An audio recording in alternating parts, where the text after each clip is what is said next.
Budget documents are due to the Office of Management and Budget for fiscal 2022 soon. Some of the tools financial managers need to put those documents together, though, may be holding them back.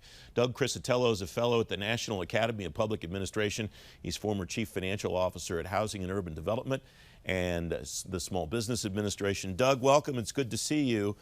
You and your colleagues at NAPA looking at what financial managers in government are up against and the nation's long-term fiscal health. What are your main takeaways from the work that you and your team did? Well, you know, as our working group at NAPA began consideration of the nation's fiscal health, I mean, we're painfully aware that the American public has become increasingly mystified and desensitized about the country's fiscal condition and the gravity of its ever-expanding national debt. So we set out to offer practical solutions to nudge the country toward a more sustainable fiscal path. And in the midst of our study, the COVID-19 pandemic hit, making the U.S. fiscal outlook even more dire and the need for action more immediate. So our report emphasizes that there's a real need to catalyze a national conversation on the country's fiscal health by appealing to Americans' sense of fairness and practicality. On fairness, it's just a matter of the public needs to understand that if we keep our current policies roughly in place, we're spending far outpaces revenues, future generations are going to be left to pay a tab that will undermine their quality of life. And on practicality, the U.S. is entering uncharted waters in terms of how much it's able to borrow. You know, the Congressional Budget Office recently reported that debt is projected to exceed 100% of GDP next year and reach its highest level in the nation's history a couple of years later.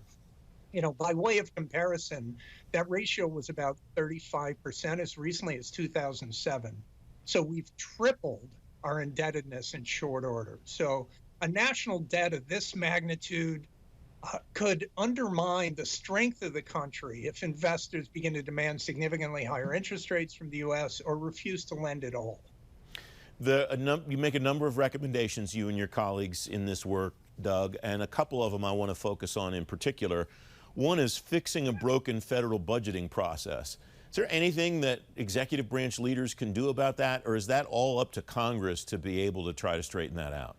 Yeah, it is a very broken process. You know, I went back and looked at 40 years of budgeting under the 74 Act, and, you know, we've had 186 continuing resolutions, 20 funding lapses, and the process has only gone, according to Hoyle, 4 times since 1977. So we recognize that process is dysfunctional. So what can we do administratively to try to improve? And a couple of things came to us. One, the executive branch can institute a 4-year planning cycle on budgeting to not unlike what the Department of Defense does already. They have 5-year cycles. I think it would help a lot if we just sort of administratively move to a 4-year planning process. The first full year of a president's administration, you know, there could be big policy proposals offered up and a sort of wholesale review of everything that government does.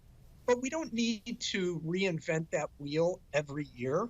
So we recommend in the NAPA report that civilian agencies consider a very definite 4-year cycle. We think that's a terrific idea, and there's lots of operational details that I could talk about there. Another thing that we stress is the importance of doing a better job planning for national emergencies. And again, a lot of that is on the executive branch as to how we budget for emergencies. We're seeing these tail risk type events occur with increasing frequency, right? I mean, 100-year floods, you know, I think that term just applies to, as one happened recently almost, but we've seen Katrina and 9/11 and the 2008 financial crisis, and now the pandemic, catastrophic type events. This isn't just, you know, a tornado touching down. So We think a lot more can be done within the executive branch on uh, on recognizing the risk of these catastrophic events and reserving in the budget adequate amounts to respond effectively. We have less than a minute left, Doug. You also, you and your colleagues write about enhancing financial management and controls as a recommendation. What do the men and women on the front lines of financial management at agencies need to be able to do that better? Yeah, well, I think the CFO Act of 1990, right? We're now 30 years into it. It's been a huge success, but there's only so much that financial management staff and CFOs can do. What they do is critically important, especially to sort of build trust on the part of the public that they are proper stewards of taxpayer dollars. But these broader issues really need to be addressed about getting the country on a more sustainable fiscal footing. That's something that line managers can't contribute all that much to, but I would encourage the financial managers that are out there to continue doing what they're doing, think more about outcomes, right? We want to link evidence and outcomes to budgetary resources. And that's critically important going forward. Doug Criscitello, thanks very much as always.